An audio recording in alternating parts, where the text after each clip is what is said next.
बच्चों को भी जानना चाहिए, ताकि उन्हें जब भी कोई सामान खरीदे तो उसमें वो देखें कि हमें इसमें फायदा हो रहा है या नुकसान हो रहा है। ठीक है, तो इसमें सबसे मेन हमारा देखना है प्रॉफिट हो रहा है या लॉस। प्रॉफिट यानी कि फायदा, लॉस यानी कि नुकसान। तो चलिए आज हम देखते हैं कॉस्ट प्राइस क्या होता है। Cost cost price cost price का मतलब होता है जिस मूल्य पे हमने कोई सामान खरीदा।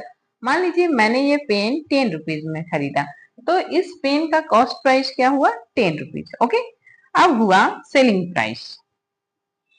सेलिंग प्राइस सेलिंग प्राइस अब मैं मान लीजिए मैं बहुत सारे पेन ऐसे खरीद के लाई हूँ और सबका कॉस्ट है 10 रुपीज।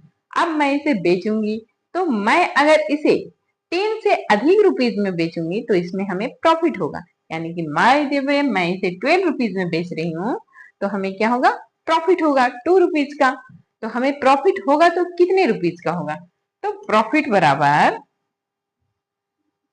प्रॉफिट इक्वल टू क्या होगा।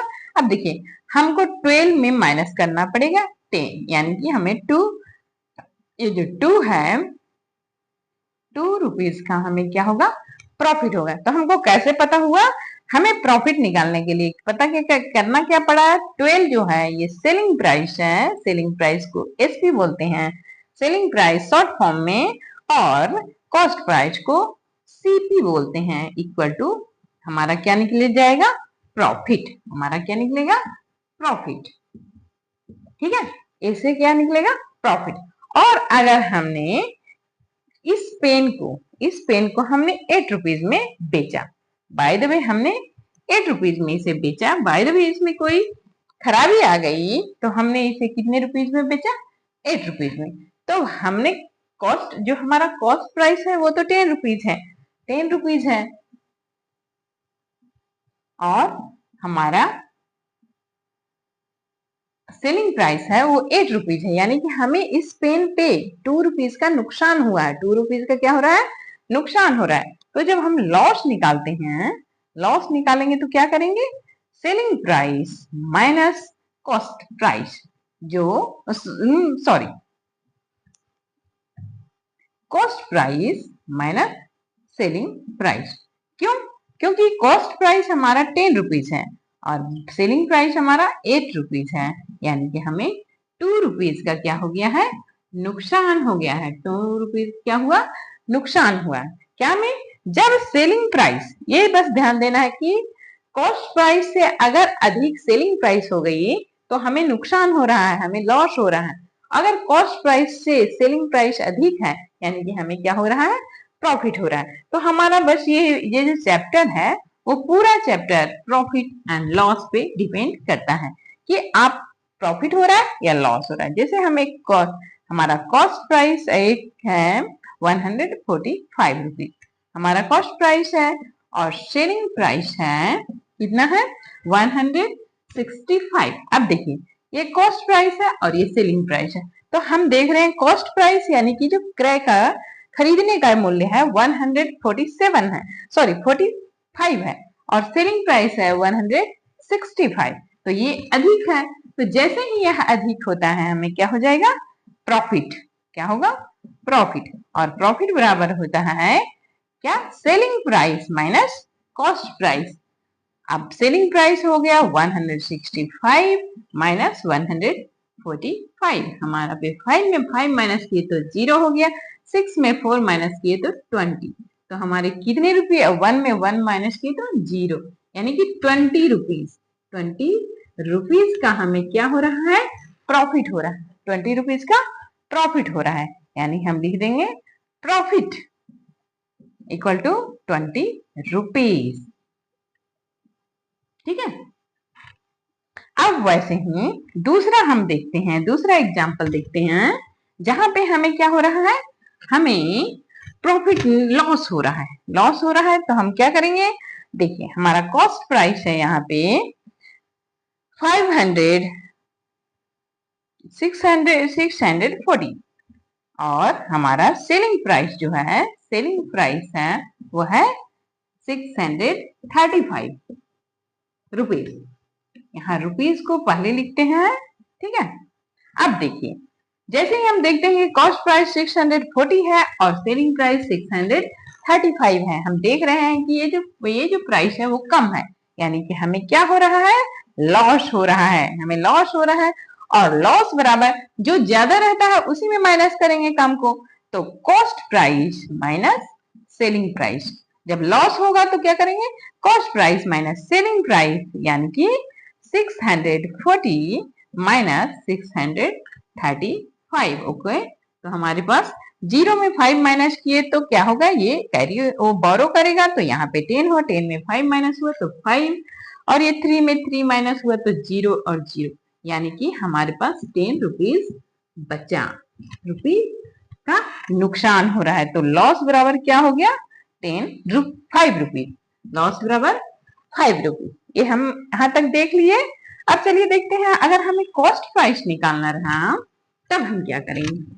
अगर हमें कॉस्ट प्राइस पता करना है, मान लीजिए कि हमें प्रॉफिट हुआ है, प्रॉफिट 40 रुपए का, रुपीज 40 रुपए का हमें क्या हो गया है, प्रॉफिट हुआ है।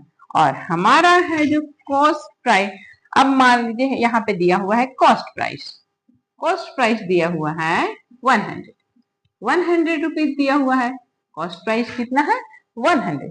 तो जब 100 कॉस्ट प्राइस है और हमें प्रॉफिट हुआ है 40 रुपीज का, यानी कि सेलिंग प्राइस अधिक है, तो हम लिखेंगे selling price equal to cost price plus profit. क्या लिखेंगे, ओके। तो अब सेलिंग प्राइस हमारा 100 है, मैं प्लस कर दिए 40, तो हमारा हो गया 140 रुपीज। ओके, समझ गए। अब हम देखते हैं इसी के अगेंस्ट, अगर हमें प्रॉफिट की जगह लॉस हुआ है, प्रॉफिट की जगह क्या हो गया, लॉस हो गया है 40 रुपीज का, तब हम कैसे पता करेंगे सेलिंग प्राइस, तब हम कैसे पता करेंगे सेलिंग प्राइस। तो हम क्या करेंगे, बस उल्टा कर देना है। सेलिंग प्राइस पता करने के लिए हम क्या करेंगे, कॉस्ट प्राइस माइनस लॉस कर देंगे, कॉस्ट प्राइस माइनस लॉस, तो हो गया 100 माइनस 40, 100 माइनस 40, तो हमारा हो गया 60 रुपीज। क्या हो गया, 60 रुपीज, यानी कि हमारा जो लॉस हो, जब लॉस होता है तो कॉस्ट प्राइस में लॉस माइनस कर देते हैं, और अगर प्रॉफिट हुआ तो कॉस्ट प्राइस में प्रॉफिट को प्लस कर देते हैं, तब हमारा सेलिंग प्राइस पता हो जाता है। ओके, अब चलिए नेक्स्ट क्वेश्चन को देखते हैं। ये सब मैं आपको रिवाइज करा रही हूँ ताकि आप एग्जाम में इसे बार बार वीडियो को बार बार रिपीट करके देख लीजिएगा, ठीक है। अब हमको कॉस्ट प्राइस पता करना है, ठीक है, और हमें हो गया है प्रॉफिट, प्रॉफिट हुआ है 30 रुपीज का। ओके, कितने रुपीज का, 30 रुपीज का, रुपीज हमेशा पहले लिखते हैं। ओके, और दिया हुआ है सेलिंग प्राइस, सेलिंग प्राइस दिया हुआ है 250 रुपीज। ओके, ठीक है। अब सेलिंग प्राइस दिया हुआ है और प्रॉफिट दिया हुआ है, तो जब सेलिंग प्राइस 250 दिया हुआ है और प्रॉफिट है हमारा 30, तो जब हम कॉस्ट प्राइस हमको पता करना है, कॉस्ट प्राइस हमको क्या करना है, पता करना है, तब हम क्या करेंगे, cost price equal to selling price. Selling price अधिक है तब तो प्रॉफिट हुआ, जब सेलिंग प्राइस अधिक रहेगा तो प्रॉफिट होगा, तो selling price minus profit. Okay, तो बराबर हो गया 250 माइनस 30, तो हमारा हो गया 0 में 0 माइनस हुआ 0, 5 में 3 माइनस हुआ 2, और ये 220 रुपीज। क्या हो गया, रुपीज।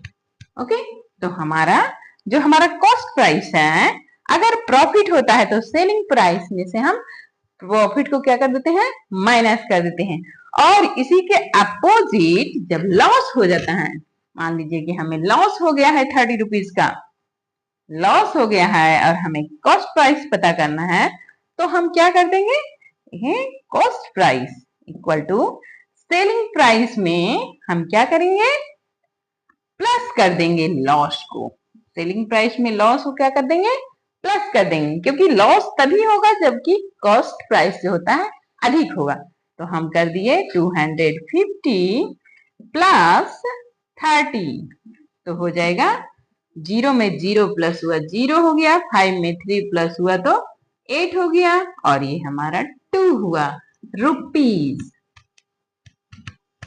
ओके, तो देखिए 220, यानी कि जब लॉस हो रहा है तो हमारा सेलिंग प्राइस लॉस हो रहा है, तब कॉस्ट प्राइस निकालने के लिए अगर सेलिंग प्राइस दिया हुआ तो सेलिंग प्राइस में से लॉस को प्लस कर देंगे। इसी प्रकार आप सभी क्वेश्चन को ध्यान से पढ़िएगा। इसमें बस देखना ये है कि प्रॉफिट हो रहा है या लॉस हो रहा है। सेलिंग प्राइस दिया हुआ है तो कॉस्ट प्राइस दिया हुआ नहीं रहेगा, कॉस्ट प्राइस दिया हुआ है तो सेलिंग प्राइस नहीं दिया हुआ है। कोई दो इंफॉर्मेशन आपको जरूर दिए रहेंगे। अगर प्रॉफिट दिया हुआ है तो कॉस्ट प्राइस या सेलिंग प्राइस जरूर दिया हुआ होगा, और उससे हमें दूसरा नंबर निकालना, दूसरा वैल्यू को निकालना रहता है। तो आप इसे क्वेश्चन को ध्यान से पढ़िएगा और उसे समझिएगा एक बार कि हमें ये प्रॉफिट हो रहा है, प्रॉफिट हो रहा है तो हमें क्या करना है, लॉस हो रहा है तो हमें क्या करना है।